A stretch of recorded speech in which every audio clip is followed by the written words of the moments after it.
नंदीग्राम में अब महासंग्राम होने वाला है। पश्चिम बंगाल में वाम दलों की सत्ता का अंत करने वाला नंदीग्राम बंगाल विधानसभा चुनाव में फिर से चुनावी संग्राम का सबसे बड़ा मैदान बनेगा।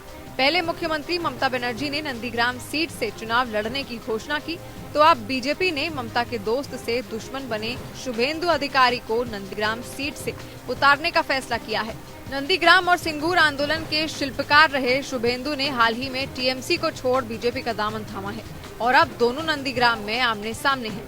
इतना ही नहीं, बीजेपी ममता को नंदीग्राम के अलावा भवानीपुर सीट पर भी घेरने की योजना बना रही है। पार्टी सूत्रों के मुताबिक भवानीपुर में भी ममता के खिलाफ पार्टी किसी दमदार प्रत्याशी की तलाश में है।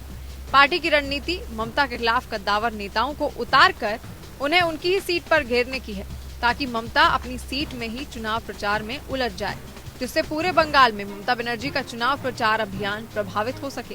दरअसल ममता की नंदीग्राम से चुनाव लड़ने के ऐलान के बाद बीजेपी में इस सीट को लेकर ऊहापोह की स्थिति है। बीजेपी पहले इस सीट की शुभेंदु अधिकारी के लिए पूरी तरह से सुरक्षित मान रही थी। पार्टी की योजना शुभेंदु से मिदनापुर सहित उनके प्रभाव वाले इलाकों में जमकर चुनाव प्रचार कराने की थी, लेकिन ममता की चुनौती के बाद अब इस सीट पर कांटे की टक्कर होगी। ऐसे में लंबे विमर्श के बाद बीजेपी ने इस सीट से शुभेंदु को ही उतारने का फैसला किया है। रणनीतिकारों का कहना है कि कांटे की टक्कर हुई तो ममता को भी प्रचार के लिए कम वक्त मिलेगा।